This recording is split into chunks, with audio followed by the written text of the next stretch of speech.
Syria దేశస్థులు, Syria దేశపు రాజు అప్పటికే ప్రతిసారి ఇజ్రాయెల్ దేశం మీదకి వెళ్తున్నాడు యుద్ధం చేయడానికి.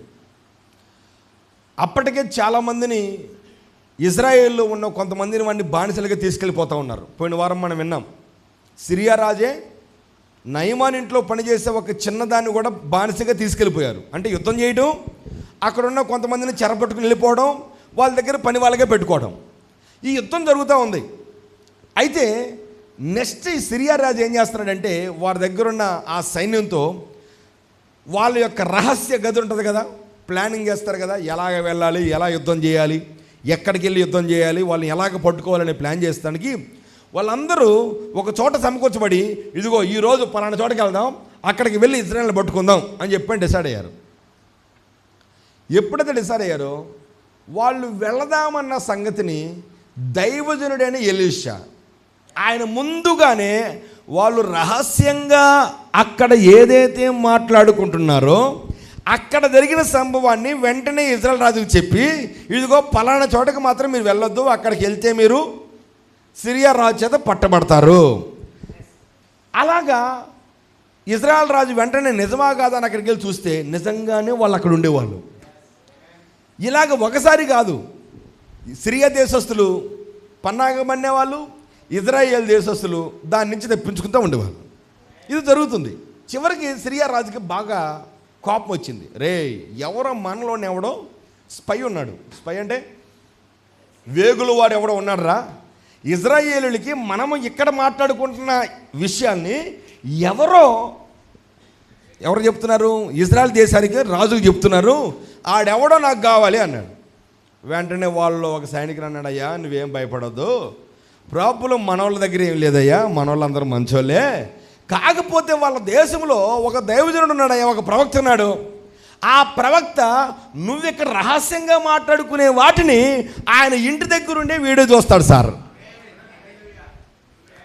ఇంటి దగ్గరుండే మీ మాటలన్నీ విని మీ విషయాలు అక్కడ రాజుగారు చెప్పి వాళ్ళని కాపాడుతున్నాడు అనగానే, అరే అయితే ఇప్పుడు ఆ ఎలీషానే పట్టుకోనరా అని ఆ ఎలీషాని పట్టుకోవడానికి సైన్యాన్ని పంపించాడు. సైన్యం అంతా అర్ధరాత్రి కల్లా మొత్తం ఆయన ఉన్న కొండ చుట్టూ వచ్చేసారు.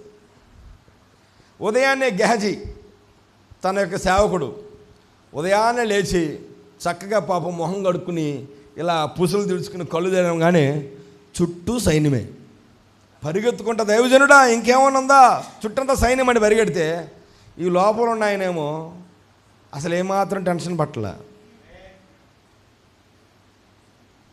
ఈయన ఏమన్నాడు తెలుసా, వాళ్ళకంటే గొప్ప సైన్యం మన చుట్టూ ఉంది అన్నాడు ఆయన. ఈయనకు అర్థం కాల, ఇదేంటయ్యా ఇంత వాళ్ళ సైన్యం అంతా అలాగుంటే వాళ్ళకంటే గొప్ప సైన్యం ఉందని చాలా రెచ్చెందుకున్నావు ఏంటనంటే, దేవుడు అన్నాడు, ప్రభు వీడికి ఒకసారి కళ్ళు తెరివయ్యా, నాకైతే తెలిసావు, వీడికి కూడా ఒకసారి కళ్ళు తెరివయ్యా అనగానే ఎప్పుడైతే ప్రార్థన చేశాడో ఇతను కళ్ళు తెరవంగానే ఆ సైన్యం కంటే గొప్ప సైన్యం, అక్కడ దూతలు, అక్కడ అగ్ని రథాలు, అక్కడ అగ్ని గుర్రాలు, ఓ వీళ్ళకంటే ఎక్కువ అక్కడ చూడటం దేవుడు చూపించాడు. అప్పుడు గెహజీకి ధైర్యం వచ్చింది. అప్పుడు దేవుడిని మరలా ఎలీషా అన్నాడయ్యా, ఒక్కసారి వాళ్ళ కళ్ళు కూడా ఒకసారి మూసేయ్యా. ఎవరి కళ్ళు? వాళ్ళు ఒక ఫోటో పెట్టుకొస్తున్నారంట. ఏం ఫోటో తెలుసా? Elisha photo. చేతిలో ఫోటో పెట్టుకుని ఈయన్ని ఎక్కడైనా చూసారా, ఈయన్ని ఎక్కడైనా చూసారా, ఫోటో పట్టుకుని వస్తే ఇప్పుడు ఎలీషా అన్నాడు, ఒకసారి వాళ్ళ కళ్ళు మూయినాయన అన్నాడు. సరే మూసాను పో అన్నాడు. అప్పుడు ఎలీషా వాళ్ళ దగ్గరికి చక్కగా, ఏంటి ఎవరికోసం వస్తున్నారు? ఎలీషా అయ్యా, ఓరే ఎలీషా దా తీసుకెళ్తారండి అని ఎలీషానే వాళ్ళందరిని తీసుకెళ్ళి ఇజ్రాయేల్ రాజున్న షుమ్రోను ప్రాంతానికి తీసుకెళ్ళి చక్కగా ఇప్పుడు కళ్ళు తెరువు ప్రభువా అన్నాడు. ఇప్పుడు ఇజ్రాయేల్ సైన్యం ఏమో చుట్టూ ఉంది, వీళ్ళ సైన్యం ఏమో మధ్యలో ఉంది. ఇప్పుడు కళ్ళు తెరువు ప్రభు అనగానే వాళ్ళకి దిమ్మ తిరిగిపోయింది. ఇది ఏంట్రా, ఏం జరిగింది? చివరికి ఇజ్రాయేల్ రాజు అన్నాడు, ఏం చేద్దామా, ఏ చేద్దాం వెళ్ళే, వీళ్ళకి వద్దులే కానీ చక్కగా భోజనం పెట్టించి వాళ్ళు మళ్ళీ పంపించండి అన్నాడు.